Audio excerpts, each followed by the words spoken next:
Why do people think that you have to be religious to believe in Well, that? first of all, it's simple. It's much simpler for most people to get a list of do's and don'ts. And it's easier for people to understand and accept that somebody is good if they do this and bad if they do that. People want simple and black and white. The next thing is, organizations want to control people's behavior for the sake of sustaining their own existence. And to control people's behavior and sustain their existence, they need powerful and simple messages. So, good will get you to heaven, bad will get you to hell, and this is the list of good. Go to see the priest every day, give money to the church, blah, blah, blah. Do whatever it is they say. And don't do whatever it is they say. Well, but all those do's and don'ts are really about sustaining organizations. They're not about growing human potential. I think of a lot of my really wonderful friends that are extraordinarily intelligent, kind people of faith that are very passionately connected to their religion. They don't seem like the kind of people that are being duped, they really seem intelligent. That's all fine, and I'm not saying they're not intelligent. I'm saying that whatever model it is that you operate in is perfectly fine with me. Though I do think it is really necessary not to be deluded. One should not be deluded about the rightness of any model. Okay. And this is most of the Catholics that I know, that I grew up with anyway, because they're probably people who didn't really stay Catholics. Most of those people went through a process. And the process was, first they're fully invested in the church and its teachings. As we grow up, we realize the church is kind of full of baloney. And so we separate ourselves increasingly from the church and say we're just going to embrace the real teachings of Jesus. Because, for instance, we were brought up to say that, we were taught that God is infinitely just and merciful.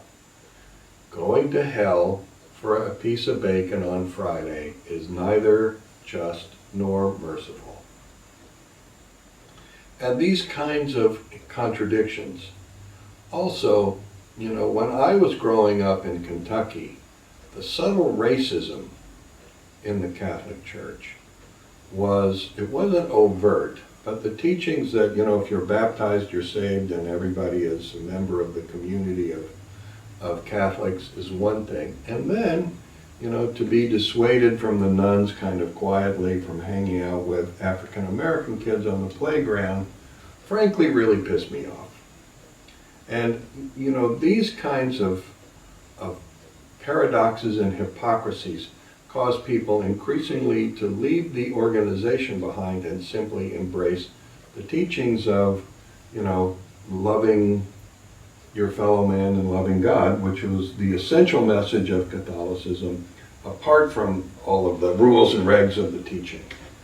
And then you go on further to see how this loving your fellow man and loving God is actually being practiced even by people of, in the world. And you kind of scratch your head about that, and the more questions you ask, the more questions you raise, until you come to the place, I believe, where you really simply understand that we are here to grow. And growing means cultivating the awareness of our own, our self-awareness, cultivating self-awareness.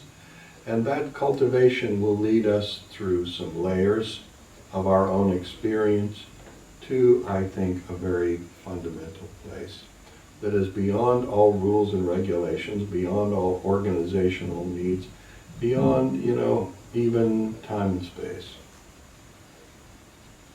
So for looking at how we can, not we, you and I are here, people from outside looking into either our practice and our community or their existing community and practice and church, or maybe they don't have one and they're looking for one. What are the one or two questions that are good for them to pose either to themselves or to that community to negotiate this line that we're talking about of authentic? I hear you talking about the sort of the red flags of certain religious dogmas. I think to what degree, there are 6 things that you have to really think about in creating and in developing yourself spiritually. The 6 things are, to what degree are you entering into something that genuinely respects the right of every human being to paint their own canvas, is what I call it. To make their own choices, to express themselves in all the ways that they get to decide are appropriate to their own life goals. To what degree is respect for each unique creative life being expressed there? That's very important. The second thing is, to what degree is loyalty being taught? You know, loyalty doesn't necessarily, loyalty is not about belief, loyalty is about commitment. And there's a reason why loyalty is important. Because if ultimately growing ourselves is the goal, and the obstacle to that goal, which we haven't talked about before, is tension, our own tensions, our own, attitudes. If our tensions are in the way, then it is only in loyalty through as a value for us that we will stay connected to the people that we have in our lives that have contributed to us and we've contributed to, that enables us to work through our own, it's an environment that we're working through our own tensions in and coming to a deeper place of respect. That was number 1. Right, deeper place of respect for everybody's need to paint their own canvas. The third thing is, we have, beyond loyalty, we have to take personal responsibility. Personal responsibility, we need to, and any teaching needs to teach personal responsibility. If we are going to learn, then we need to be responsible for our choices. And the thing about being responsible for our choices, I'll say a couple things. One is, rather than condemning sin, personally, I praise mistakes. I praise mistakes. I celebrate mistakes. Everybody is a human being. Everybody makes mistakes. I make mistakes. I hate it when I make mistakes. But I celebrate it too, because how else will we learn if we don't make mistakes? Without mistakes, there's no learning. And so, if we have respect, we will be loyal, and in that environment of loyalty, we will have a deeper sense of personal responsibility that allows us to continue to dissolve the tensions, to take in experience without judgment, and allow even, painful and pleasurable, everything, to reach us in the deepest place and really expose from within us who we truly are. So then, that personal responsibility and the dissolving of tension emerges into devotion. And I don't mean religious devotion. I mean devotion in the sense that we are devoted to the sweetness within ourselves and the love that is within ourselves and the love that is within our life. And we become devoted to growing that love And this experience, of devotion is really the juice. It's like what's delicious about life. Without devotion, With devotion and action? without devotion in everything, ultimately, where's the joy in it? Where's the juice? Without devotion, the mistakes that we encounter within ourselves, as we take more and more personal responsibility for our choices, becomes hard and sour. Because the message of our humanity is,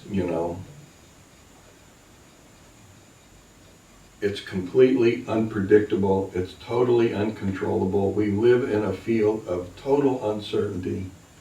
And, the more we try to control it, the less we are able to, etc. And that leads to frustration and anger. And, if you haven't got devotion to your friends, devotion to your family, devotion to your customers, devotion in every field of your life, then eventually it's all going to turn hard and sour, and you're just going to be. And if you do have devotion, eventually it's all going to fall away, but it's going to fall away into a cloud of love. Yeah, that's what, to me, devotion is kind of mixing loyalty and love.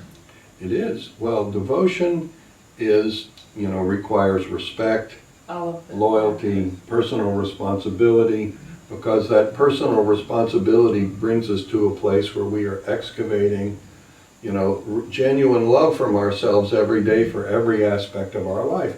And then our life is it's a life of devotion. And that's not, I'm not talking about religious devotion, because it's not devotion to some other. It is a devotion to the amazing, wondrous, dazzling process, the dazzling experience that is this life for each of us. It's really hard for people to grok that, the universe is not something that's out there. The universe is here and now. And, the universe, in fact, is us. And we are an expression of a process of growing and ever more sophisticated, complex awareness that is emerging from the existence of the universe itself. We're an expression of the universe becoming increasingly conscious of itself. We're not separate in any way from anything. Whereas, in Christianity and in especially in the religions that have their base in ancient Palestine, there is a God out there that's either negotiated a deal with us or is making demands of us, that's separate, and it's all separate from us. But in fact, if you will begin to attend to the fundamental expression of life within you, which is the breath, and follow that breath through its respiratory processes to its source, what you will come to understand is that all of the separation is illusion. As I walk in the door of any place and I'm looking to see if there's respect flowing both directions, right? A level of loyalty, and again, that's, I feel it in our house, and maybe if I'm going to compare to some religious or spiritual communities, I didn't feel it flowing both ways. So that's a big part of this: respect, loyalty, responsibility, devotion. Compassion is the next thing, because in our devotion, our perspective changes, and we begin to see, that every human being on the face of the earth is struggling with, really, really similar limitations. Mm-hmm. And we actually come to understand that everybody on earth, every single person, except for you, is completely insane. And this whole circumstance of the earth is a total insanity. And so we can easily begin to look out at all the ills that we see in the world and all the wrongness and all the craziness and all the short-sightedness, and a lot of which is really heartbreaking. My heart breaks at the short-sightedness of the leadership in the United States, for one thing. The richest country in the history of the earth, in its richest moment, and you see all of the leadership has just completely collapsed into a heap of greed. Is that heartbreak that you feel synonymous with compassion? No. It is the heartbreak that I feel that I have to continually, relate to as energy that leads me to compassion. Only in the context of devotion, personal responsibility, loyalty and respect do I come to a place where I can see this and see these crazinesses, and rather than wanting to be angry about it and react to it, which then puts me right back in the same loop of tension, and then I'm in an argument with somebody, with the leadership or with somebody who supports the leadership about all these issues. Instead of that, I am able to rise above the whole argument, accept that the earth has its own life which is expressing itself. The earth will be fine. The earth will be fine. Humanity may not be fine, but the earth will be fine. And I have compassion for the struggle that every human being engages in. And the flip side of the compassion is gratitude for the opportunity that I have to do the work I have in my life. Is gratitude the sixth thing? Nope. Oh, gratitude part of compassion. Is a part of compassion that leads us to the sixth thing, which is unconditional love. Of course, that's the sixth thing. Because that is the essence of everything. And I suppose we could make it 7 things and throw gratitude in there after compassion. Oh man, because I just changed up a 40-year theory. Gratitude is really important. 7's a nice number. 7's a better number. I like that too. Okay, 7. So my question when I started was kind of talking about, and coming back to that to wrap up this show, my really big thing is as people watch this and walk away back into their lives, how they can look at their communities, if they have a spiritual practice or if they have teachers or are exploring potential communities or teachers, how to really check in and know that they're doing the most they can to cultivate a spiritual practice and the support around them for that. And these 6 things are really the key things to look at. I think that's true. That's what I think. All right. I think rather than having a commitment to a religious ideology, a dogma or a doctrine, what we need, and decide look, here's the thing. If you're looking for something to believe in, what I have to say to you is good luck. Because the fact of the matter is, there is nothing to believe in. There's nothing to believe in. There is nothing that is not going to change except for that one fundamental dynamic reality that underlies the whole of creation, and that is living awareness. I can believe in that. You can believe in living awareness. Isn't that a huge thing to have faith in and believe in? No. There's no reason to have faith in it. You can believe in it. It simply is. Everything else that you believe in is going to dissolve in the process of really coming to the essential truth about ourselves. And so, I don't, as you know, I've said this for a long time, I don't want anybody to believe in me. Don't even believe in what I say. Practice what I do. Practice what I give you to practice, and then you can make your own judgments about the end of the process. I try not to describe the end of the process. I simply try to share the process and guide people in the process so that they can come to their own conclusion in the end. So if you're looking for something to believe in, good luck. I don't think there is ultimately anything to believe in out there. I think there's something to believe in here. And for that, what's appropriate is not a set of rules and regulations. What is appropriate is contact, alignment, and flow. So regular contact with your own heart and the love within yourself is the essence of every spiritual practice. And to be able to do that, to be able to actually make contact every single day, you probably ought to think about not doing a bunch of alcohol or drugs or, et cetera and so forth. You have to kind of live a moderate life, because if you're too strung out, from either the amount of work you're doing or the stress in your relationships or all the things that you're doing to compensate for the pain that you're experiencing in your job and in your relationships, then you are going to not really have the energy or the ability to make contact. So I'm not giving people a bunch of rules and regulations. I'm saying practice. And find a lifestyle and a behavioral pathway that facilitates your practice. And if you'll do the practice, if you will live in contact with the life of your own life, then your own life will teach you everything you need to know.